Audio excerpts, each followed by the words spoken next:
Ayan, magandang araw po sa lahat. It's June 2. Time check tayo is 11:04 in the morning.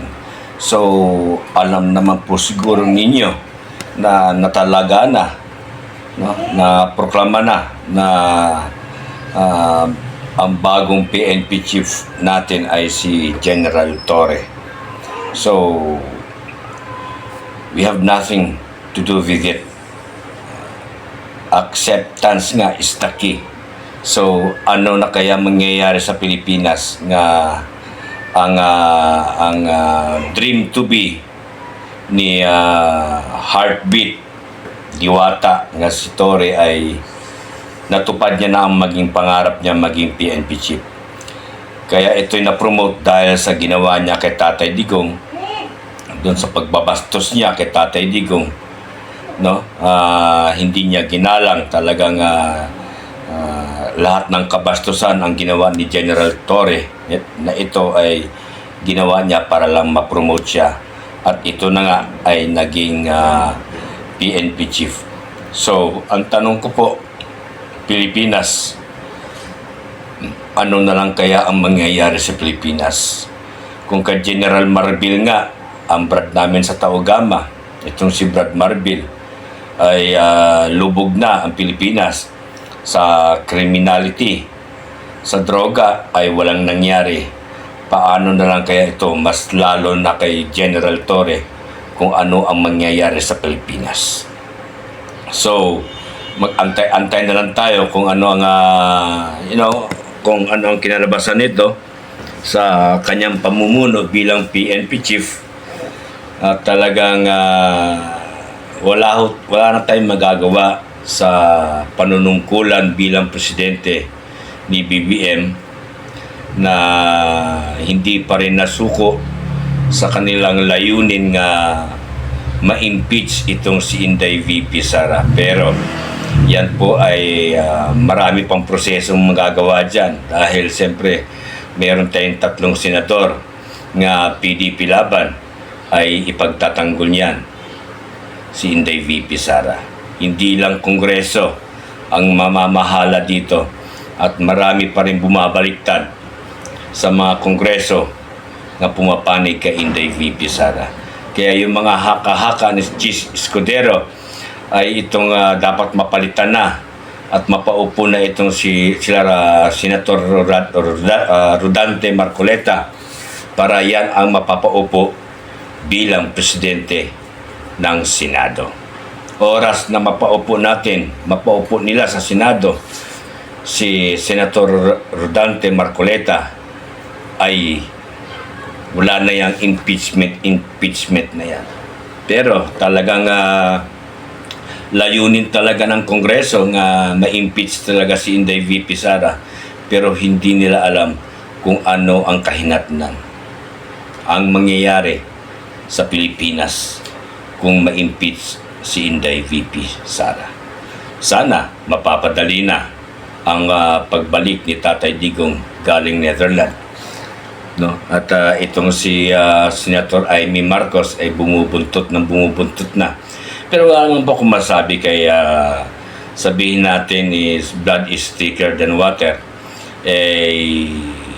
I don't know kung ito ba lahat ito ay puro scripted o kadramahan ni Senator Amy Marcos. Pero granted naman po yan, since 2015 pa ay talagang sumusuporta si Amy Marcos kay Tatay Digong.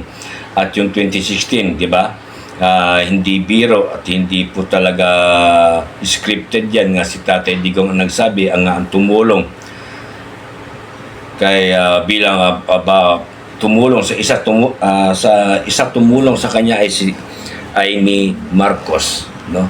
So ngayon talagang pinapakita ni Amy Marcos nga hindi daw niya na nagugustuhan ang pamumuno ng kanyang kapatid. Kaya bumubuntot na naman ang bumubuntot ngayon kay Inday VP Sara. Pero let's see how it works, kung ano nga magagawa ni Senator Amy Marcos sa paglaya ni Tatay Digong sa kamay ng ICC. So let's see, no? At malalaman pa natin yan, hindi pa nga nakaupo ang mga senador at ang ibang mga congressman. Lalo na kung mapapaupo si Ronald Cardema ng Duterte Youth Party List, magkakagulo sa Kongreso. Kaya antay-antay na lang po natin. Basta itong nangyayari sa Pilipinas po, lubog na po ang Pilipinas. Lalong-lalo na po dito sa aming lungsod ng Calamba City, Laguna. Pag ang BBM pa rin, ang mga alipores ni BBM ang maghahari sa Pilipinas, ay wala na po, mahihirapan na po ang Pilipinas umusad o umusbong dahil sa nangyayari sa ating Pangulo, nga walang alam kundi magnakaw lamang, no? At walang alam kundi matulog, kumain, no? So dati pa natin yan na pinupuna si BBM, pero manhid na po yan. Manhid na po talaga yan since isinilang yan ni Apolacay, ay lumaki na yan lumaki na sa pagbabash sa kanyang tatay kay Apolacay. Kaya yan po ay manhid na. Wala na po yung pakiramdam sa mga sinasabi sa kanya. Ang sa kanya ay basta makapagnakaw lang at makapagnakaw sa kaban ng ating kapirahan ng bayan. So hanggang dito na lang po si Dan the Defender. Naway sana po suportahan nyo po para makapag-live na po tayo. Gusto ko mag-live dito sa YouTube channel, kagaya ng ginagawa ko sa Facebook. Live ako ng live, at gagawin ko rin po dito yan sa YouTube pag pwede na hong makapag-live. So may God bless the Philippines, may God bless Tatay Digong, Inday VP Sara, at lahat ng mga Duterte. God bless, no? At naway sana po dito sa amin sa lungsod ng Calamba ay manalo na po at makaupo na po si Mayor Timmy Chipeco, para po umusbong na po ang Calamba City, dahil lubog na po ang aming lugar sa lungsod, dahil wala pong nagagawa ang aming Mayor Rosisal dito sa lungsod ng Calamba, kundi ayuda na lang po ang kanyang nireforma. Walang nireforma nga proyekto, plataforma, programa, dahil kung ano ang punot dulo, ang ama ng Pilipinas ay walang ginagawa, ay siyempre ang kanyang mga alipores downward. Mayor namin dito sa amin sa Calamba, si Mayor Rosisal, ay wala hong nireforma. Kaya kailangan nang iproklama ang aming Mayor Timmy ng Calamba City, Laguna. At alam kong hinohold yan ng COMELEC, pero hindi kayo magtatagumpay, George Garcia. Hindi kayo magtatagumpay dahil sa People's Initiative. Hanggang dito na lang po si Dan the Defender. May God bless the Philippines.